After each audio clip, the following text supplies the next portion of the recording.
Hi friends, இன்னைக்கு நம்ம பார்க்க போகிற ஸ்டோரியுடைய தலைப்பு எலியாவின் தெய்வமே தெய்வம். எலியாவின் தெய்வமே தெய்வம். இன்றைக்கான வேத வசனம், நான் கர்த்தரை நோக்கி கூப்பிடுகையில் அவர் கேட்பார். நான் கர்த்தரை நோக்கி கூப்பிடுகையில் அவர் கேட்பார். சங்கீதம் 4ஆம் அதிகாரம் 3வது வசனம். வாங்க ஸ்டோரிக்குள்ளே போகலாம். ஒரு நாள் ஸ்கூல்ல இருந்து டூர் கூட்டிட்டு போனாங்க. அப்போது ராஜுவும் அவங்க அக்கா ஜிஞ்சுவும் கூட போயிருந்தாங்க. ஆனால் அவங்க ரொம்ப சோகமாக இருந்தாங்க. ஏன்னா அவங்க அம்மா அப்பாட்ட பேசி 2 நாள் ஆச்சு. அதனால் அவங்க மிஸ்ட்ட போய் மிஸ் எங்கள் அம்மாவுக்கு நாங்கள் ஃபோன் பண்ணி பேசலாமா மிஸ் அப்படின்னு கேட்டாங்க. ஓகே அப்படின்னு மிஸ்ஸும் பெர்மிஷன் கொடுத்தாங்க. உடனே ராஜுவும் ஜிஞ்சுவும் ஃபோன் பண்ணி அம்மாட்ட பேசினாங்க. உடனே ராஜுவுக்கும் ஜிஞ்சுவுக்கும் ஹாப்பியாக இருந்துச்சு. இன்னைக்கு நம்முடைய ஸ்டோரியிலையும் எலியா தாத்தா ஏசப்பாக்கு ஃபோன் பண்ணாங்க. ஏசப்பா ஃபோனை எடுத்தாங்களா இல்லையா அப்படிங்கிற இன்ட்ரெஸ்டிங்கான ஸ்டோரியை தான் இன்னைக்கு நம்ம பார்க்க போகிறோம். பார்க்கலாமா ஃப்ரெண்ட்ஸ்? ஒரு ஊரில் ஆஹாப் அப்படின்னு ஒரு ராஜாவும் எசபேல் அப்படின்னு ஒரு ராணியும் இருந்தாங்க. இவங்க ஏசப்பாவை நேசிக்காம ஒரு கல்லில் பெரிய சிலை செஞ்சு அதுக்கு பாகால் அப்படின்னு பேர் வச்சாங்க.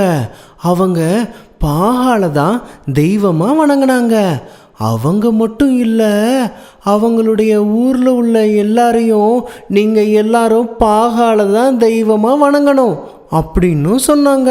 அதனால ஊரில் உள்ள எல்லாரும் ஏசப்பாவை வணங்காமல் அந்த பாகால் சிலைக்கு முன்னாடி நின்று ஜிங்கு ஜிங்கு ஜிங்கு ஜிங்கு ஜிங்கு ஜிங்கு ஜிங்கு ஜிங்கு ஜிங்கு ஜிங்கு ஜிங்கு ஜிங்குன்னு டான்ஸ் ஆடி வணங்கினாங்க. இது தெரிஞ்ச எலியா தாத்தா ஆகாப் ராஜா இருந்த அரண்மனைக்கே விறுவிறு விறுவிறு விறுவிறு விறுவிறு விறுவிறு விறுவிறுன்னு அரண்மனைக்குள்ளேயே போனாங்க. ஆகாப் ராஜா முன்னாடி தைரியமாக நின்னாங்க எலியா தாத்தா. ஆகாப் ராஜாவை பார்த்து, ஆகாப் ராஜாவே, நீ செய்வது தவறு. இத்தனை நாட்கள் ஏசப்பா தான் நம்முடைய ஊருக்கு வானத்திலிருந்து மழையையும் சாப்பிட்றதுக்கு பூவாவும் குடிக்க தண்ணியும் கொடுத்தாங்க. ஆனால் ஏசப்பாவை நீயும் இந்த ஊர் மக்களும் மறந்துட்டு பாகாலை வணங்கி ஜிங்கு ஜிங்கு ஜிங்கு ஜிங்கு ஜிங்கு ஜிங்கு ஜிங்குன்னு ஆடிக்கிட்டு இருக்கிறீங்களா? இனி இந்த ஊருக்குள்ள வானத்திலிருந்து மழை பெய்யாது, சாப்பிட்றதுக்கு பூவா கிடைக்காது, குடிக்க தண்ணி கிடைக்காது. இந்த ஊருக்குள்ள பஞ்சம் வரப்போகுது அப்படின்னு கர்த்தர் சொல்கிறாருன்னு சொல்லிட்டு அரண்மனையிலேருந்து தைரியமாக வெளியில் விறுவிறு விறுவிறு விறுவிறு விறுவிறு விறுவிறு விறுவிறுன்னு வெளியில் வந்துட்டாங்க. 3 வருஷம் அந்த ஊருக்குள்ள மழை பெய்யவே இல்லை, பூமியிலிருந்து பூவா கிடைக்கவே இல்லை, குடிக்க தண்ணியும் இல்லை, காஞ்சு கருவாடா போச்சு அந்த ஊர். அந்த ஆகாப் ராஜாவுக்கு எலியா தாத்தா மேலே கெட்ட கோபம் இருந்துச்சு.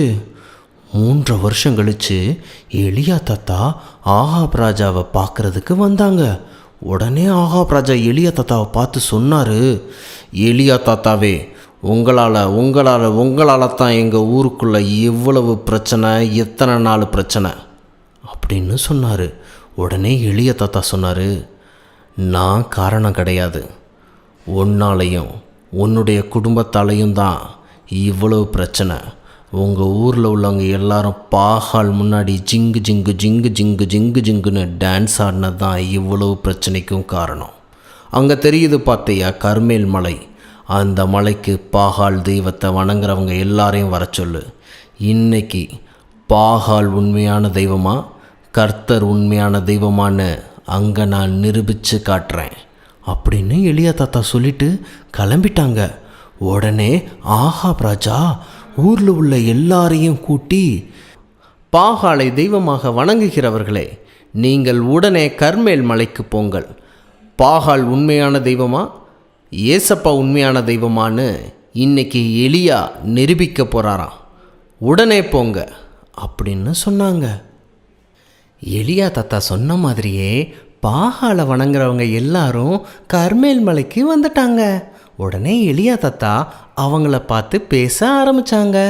நீங்கள் எல்லாரும் கல்லுகளை அழகாக அமைத்து கட்டைகளை அடுக்கி காளை மாட்டுக்குட்டியை பலியிட்டு அதன் மீது வைக்கணும்.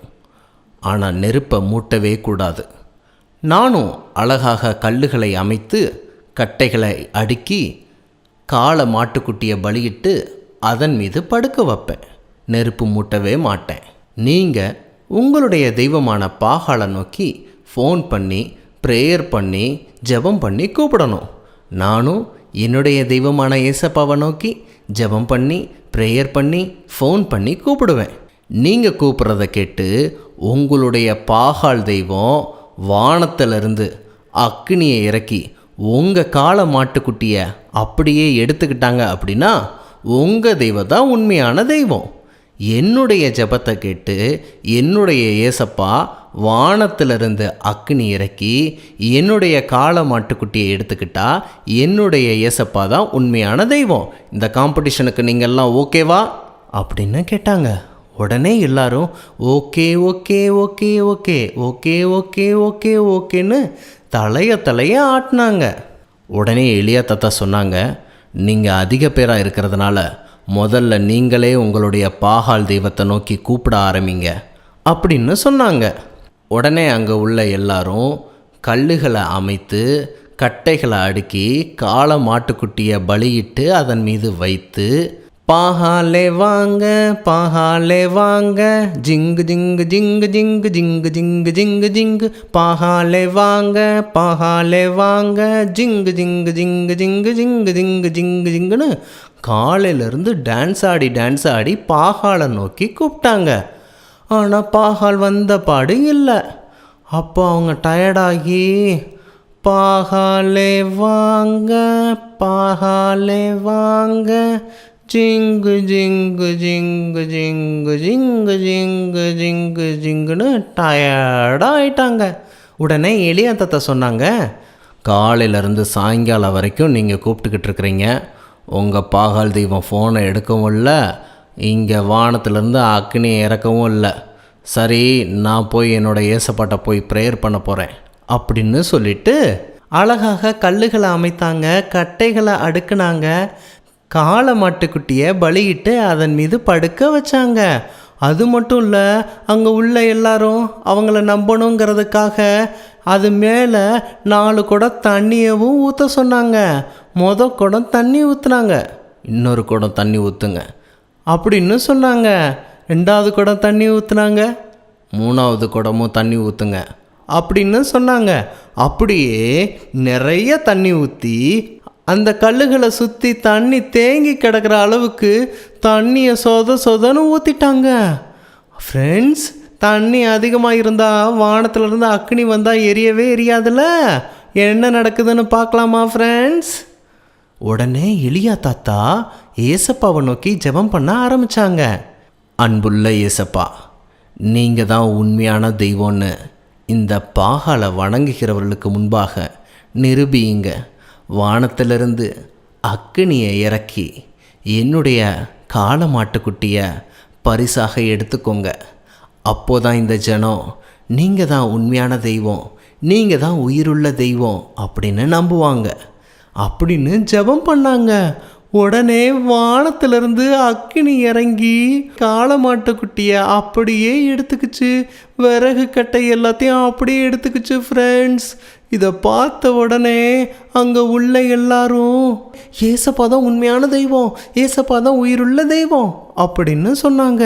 சொல்லிட்டு எல்லாரும் முழங்கால் படியிட்டு ஏசப்பாவை வணங்க ஆரம்பித்தாங்க.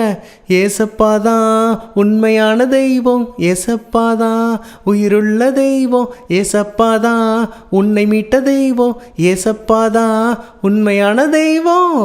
ஃப்ரெண்ட்ஸ், இந்த ஸ்டோரி உங்களுக்கு ரொம்ப ரொம்ப பிடிச்சிருக்குன்னு நான் நினைக்கிறேன். இந்த ஸ்டோரியிலேருந்து நம்ம கற்றுக்கிற பாடம் என்னென்னா, எலியா ஏசப்பாவை நோக்கி ஜெபம் பண்ணாங்களா, ஏசப்பா பதில் கொடுத்தாங்களா? அதே மாதிரி நாமளும் ப்ரேயர் பண்ணால் ஏசப்பா கேட்டு பதில் தருவாங்க ஃப்ரெண்ட்ஸ். அது மட்டும் இல்லை, ஏசப்பா தான் உண்மையான தெய்வம், ஏசப்பா தான் உயிருள்ள தெய்வம். இந்த ஸ்டோரி உங்களுக்கு பிடிச்சிருக்குன்னு நான் நினைக்கிறேன். மீண்டும் ஒரு ஸ்டோரியோடு உங்களை நான் சந்திக்கிறேன். பாய்.